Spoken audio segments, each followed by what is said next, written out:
I would love to introduce Park, who is a CEO at Radiant Commons. Hi, everyone. Okay, can you hear me all right? Is that cool? We're good? Okay, pretty small room, but I'm glad to be here. I'm really glad to be, right at the front of this event with all the people that are in the room here, speaking specifically about something that I think is very pressing, specifically in the industry of Web3, which is in some ways representation, but it's also just like equalization across how it is that people show up in like advent and sort of like technology that's at the forefront. It's really important to catch this ahead of time because like you need to set the initial conditions as something develops into a market so that you don't repeat the mistakes that have happened in previous kind of industries or work environments. So in any case, my talk today, what I'm going to be speaking to you all about is how to think like a cypherpunk. And I want to couch this in something that I think is equally important, which is part of what I just said, right? Couching things in history, understanding that which precedes you, knowing why it is that you are where you are right now. And one of the crucial parts that has to be understood here is that this is true for any time that you want to develop forefront technology, develop forefront ideology. It's a recognition of everything that comes before you ideologically, right? If you throw out the giants whose backs you're standing on, your ignorance will cause you to repeat the same mistakes. So what does it mean to think like a cypherpunk? How many people in here know what a cypherpunk is, if you've heard of this before? Okay, so it's most of the room. That's pretty good. That's good to hear. Does everyone in the room know what it means, relatively speaking? Okay, sort of. Okay, of course, cool. Okay, so understanding what cypherpunk ideology is, if you were to like look this up using a search engine or just like looking through what you'll find on the internet, being a cypherpunk is something that like supposedly came up in the early 1990s. I actually think because of the roots approach that I'm taking to thinking about how you get to the present, that it actually precedes that far further, right? A cipher means a code. A code means something that has the ability to take information and transform it so that only those that you want to see it can see it. So the initial, like ciphers go back a very long way, hundreds of years. The idea of code, the idea of being able to move information, privately and in an encrypted sense, precedes present history by hundreds of years. But really where we start to see this take off in a major way, and what I think leads to the present and eventually to cypherpunk ideology, is thinking about World War II and Alan Turing. If we bring ourselves to think about the roots of what it means for encryption to be useful to people, it's recognizing that Alan Turing was a gay man who was persecuted for his sexuality, alongside creating probably some of the most important technology that was used in World War II, right? So the ability to break encryption and create secure encryption standards as a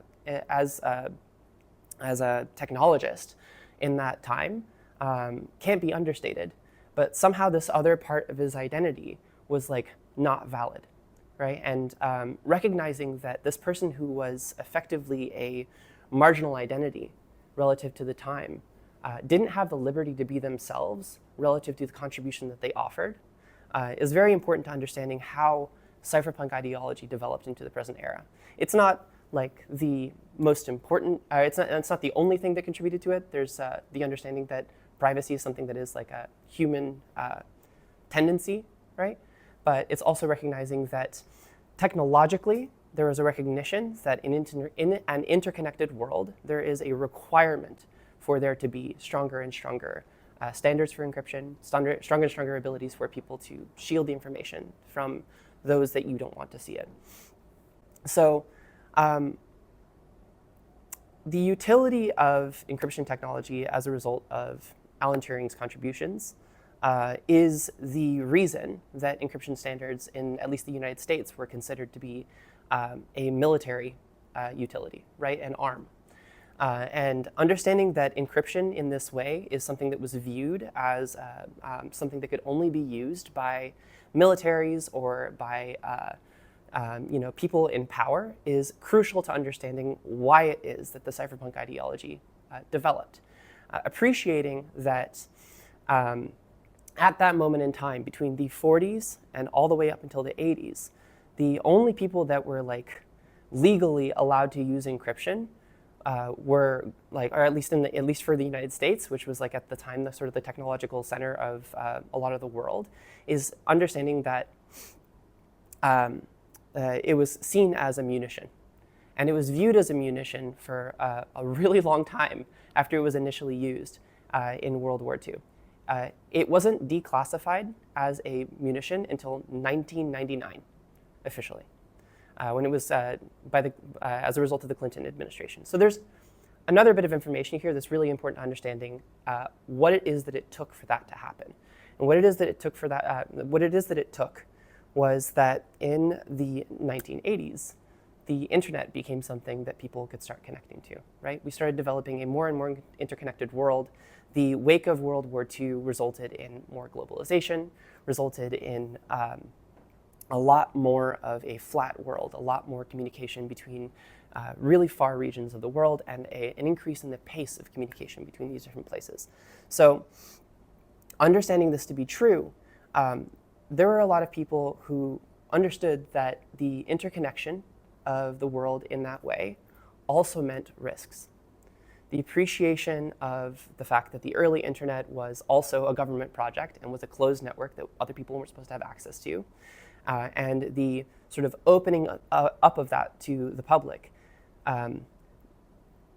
needed to account for the fact that the internet that was coming was going to result in people being visible on that internet. Anything you put on the network can be seen on the network, right? So we start to see this kind of like technological connection between ideologies of privacy and sovereignty and the ability to hold on to like your identity in a network space with an increasingly visible technological environment that is interconnecting people. So what are considered like the original cypherpunks was a group of people at the late end of the 80s who were kind of in the forefront of the internet and in the forefront of encryption standards. And this is where the phrase cypherpunk kind of came up, was recognizing that an increasingly interconnected world means an increase in visibility for everyone who's connected to an interconnected world. So the cypherpunks believed that making sure that individuals have access to the same encrypting standards that a government might have is fundamental to an interconnected world. If privacy is a right, that means privacy is a right no matter where you are. And if the recognition of an interconnected world, meaning on the internet, is something that means that people's identity is more and more represented on this network, that means your rights have to extend into that space as well. So what did this mean for the 1990s? What it meant is this launched the first crypto wars. We had Operation Clipperchip, sorry.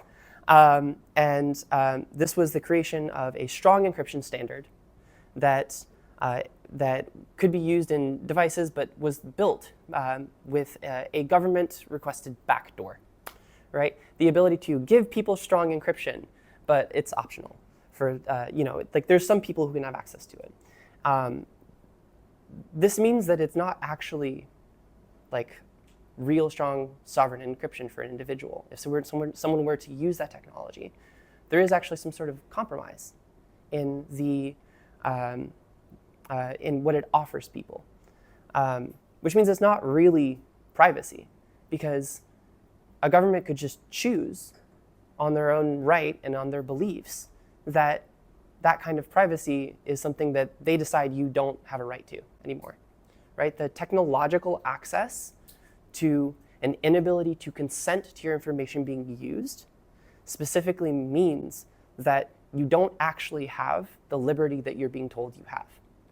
in an increasingly interconnected world, that means that a right to privacy has to extend to into whatever environments that you have your own representation to. So the 90s went through this kind of flow and back and forth of looking at encryption standards and recognizing that maybe this is something that individuals should have access to, and maybe that the sort of having technology that has backdoors is inimical, or is not something that can it's not something that offers individuals like a true right to privacy. And this moved us to the present time, or this moved us to the later part of the 1990s, where it was more and more understood that encryption should be something that is like publicly available to people. So the end of the first crypto war, as it's called, sort of was in that time. It was somewhere in the area of like 1990. And the following years meant that encryption standards continued to develop and weren't seen as a munition, were seen as something that the public could have more and more access to. Then we started carrying around computers in our pockets. And this led to the same conversation happening again, which is, wait a second, maybe we should start making this technology with backdoors again. Because like, if individuals are carrying around computers in their pockets, like what are they really concealing? And this, the conversation started again, understanding that private encryption standards for messaging, private encryption standards for devices, maybe is something that like dissidents could use against governments. And it's turned out that, again, individual rights won out in an environment. And I mean, I want to be very specific in saying here that like, we can recognize that this was kind of centered in the United States. And that's because that's where a lot of this technology was produced. But the access to this technology for everyone around the entire world, the implications of what was happening in sort of the, we could call it like the US circus of war for the second crypto war, were very important.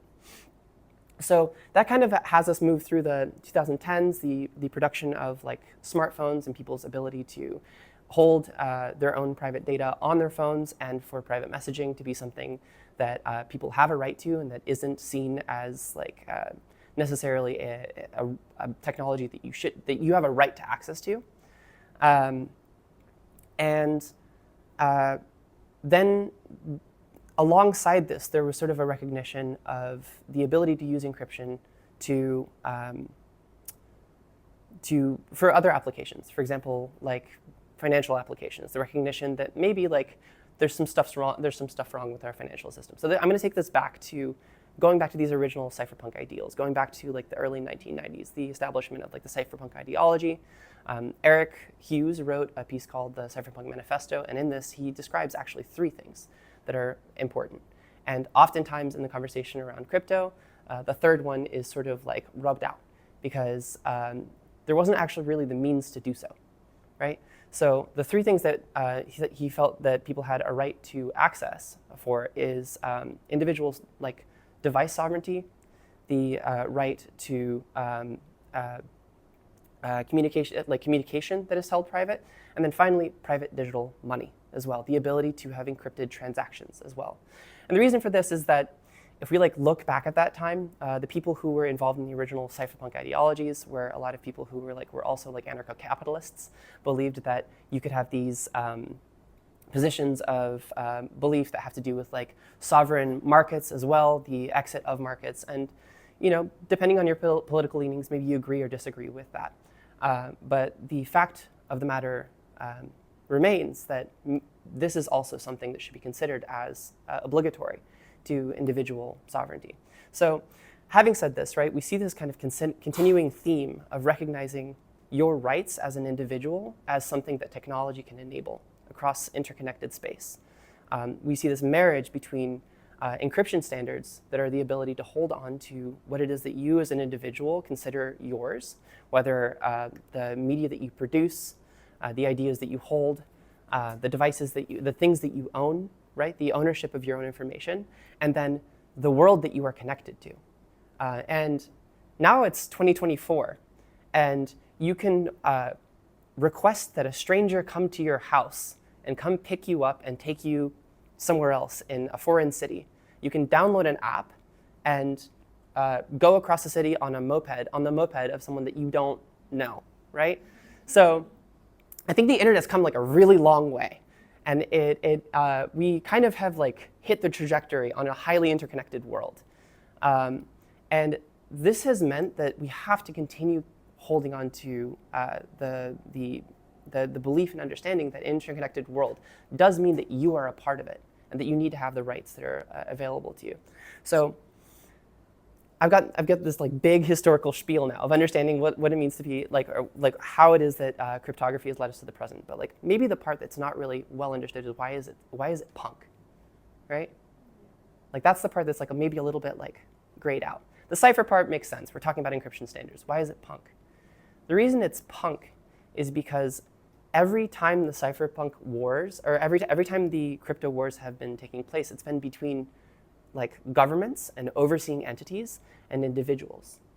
The reason that it's punk is because apparently holding on to your right to self-expression is seen as dissident, right? And so what I really want to emphasize here is that no one will give your rights to you. You have to fight for them, right? So understanding this, being a punk is recognizing that you should have the right to self-determine. You should have the right to the rights that are collectively agreed upon. And being a cypherpunk means extending those into digital space. So I'm speaking at an event that's for women. Why is this relevant to women? Right? Why is this relevant to people who are not men? This is because we live in a male-dominated world that caters to men. It means that no one's coming to save you, right? We have to save ourselves. Understanding that the punk ideology means self-determination recognizes that we as individuals who recognize ourselves to not be a part of the overarching control structure have to make the moves ourselves to hold on to what we know we deserve the space for. So Lisa was speaking in her talk about needing to, own your space. I can't remember exactly how it is that you put it, but it's like, you said claim it, right? Right. So claim it. Claiming your space means a lot. That is a sovereign statement. What it really means is saying that what the space I occupy is mine, and I have a right to hold on to it. And recognizing that this is something that men have had like unfettered access to as like a central ideology, and that like we've had to like as a collective of people at the margins fight for our rights, whether a woman, whether gender diverse, whether queer, whether of a minority. The fact that we've had to fight for those rights when we've lived in a world that otherwise doesn't offer that to you has to have you recognize that in the arrow of time that leads to the present era for cypherpunk ideology is that cypherpunk ideology is inherently a feminist ideology. It is inherently about liberty. It is inherently about your ability to fight for your rights. So what is a cypherpunk ideology? What does it mean to think like a cypherpunk? What it means to think like a cypherpunk is to recognize that you have the ability to fight for your rights in any space, including the internet. That you have the right to hold on to your space and that you should produce technology that affords you this. So that's kind of like the core thing I wanted to have you all understand today is no one's coming to save you. We have to fight for that ourselves. And this means that for everyone at the edges, you have to come together around that. And hopefully the people who are in this room today, the people who like we're going to go through this workshop today together with, walk out of this with a renewed sense of understanding that because of how early this technology or how early this industry is in its development, we have a really unique opportunity to set that standard up front and recognize that maybe a lot of the experiments in recognizing diversity and recognizing minority communities in the Web 2 movement seemed not to stick the way that they should, right? So we have the ability to recognize that being inclusive actually means being punk. It has us recognizing that creating space for people of all identities comes from people who fight for it. And if we fight for that, as a community, we're sure to win. So, yeah. I'm happy to take questions. I don't know, yeah. Very inspiring. Cool. And do you know what? I didn't realize I'm a punk. Thank you very much. Yeah. Thank you. So there's something there too. Once a punk, always a punk. Yeah. I actually did come from the punk music scene. Music is common thread here today. Yeah, Lisa, rock star. Anne's a rock star. There's a lot of. I sing in a choir. Not quite the same. I mean, listen, if you're producing something, Yeah. right? If you're trying to go against the grain of recognizing something, you're a punk. Yeah. So, yeah. Wow. Well done. I'm very happy to put that label on me now. Thank you. Cool. Yeah. Oh yeah. Awesome. Yeah. You touched on the idea of fighting together. Mm-hmm. And I'm just curious because I see a lot of marginalized groups supporting their particular group and denigrating other marginalized groups. Do you have any thoughts on how to change that tendency and what language can change that tendency and help us to be unified as multiple marginalized groups rather than fighting against each other? So there was an ideological bent that sort of happened, that kind of came into the forefront as a result of feminist ideology, all the way back in the 70s, leading up until now, right? Which is this idea of intersectionality. And maybe y'all aren't familiar with intersectionality, but the idea is essentially that all of your identities as an individual can intersect over one another to produce higher and higher degrees or further and further degrees of marginalization.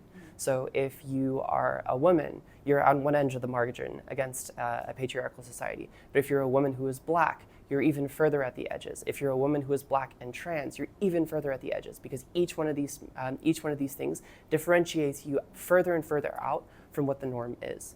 But it's the recognition of the intersection of all of these identities that that puts you in a position to be more and more marginalized.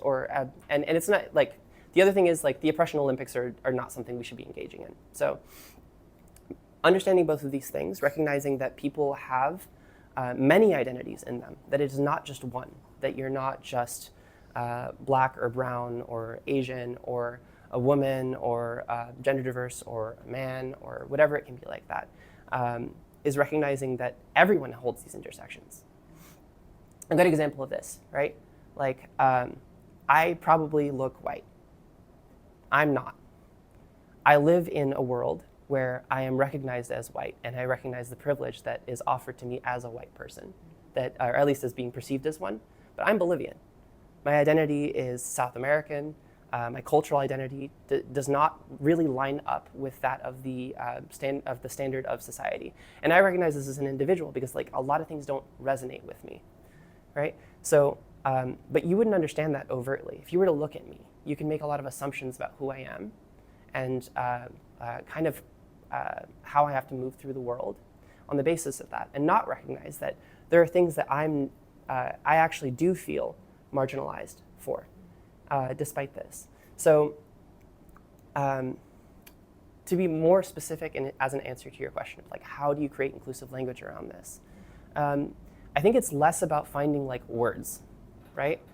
This is one of the I think this is one of those things that has kind of threatened a lot of movements, is the use of words, specific words like inclusivity or diversity or DEI or honestly, unfortunately, feminism or what was that? Affirmative action. Affirmative action or intersectionality, right? These all become framed as oh, well, these words, the blue hairs are saying this, whatever you want, however you want to frame it. It's actually moving out of inclusive language and moving toward inclusive ideology, a way of being, a way of moving in space where you are conscious of it and you don't need to use the language, because what you're operating on is the understanding of all these intersections that people have. So it's not about language. It's about how you carry yourself in a space and how it is that you recognize the people around you for all of the identities that you may not even know they hold. Thank you. Yeah. Cool. Yeah, I'm really excited about this workshop today. I hope that everyone here continues to get more and more out of, I know who are the very exciting people who will be here continuing to talk. So I'm really glad to have had the time to speak with you all. Yeah.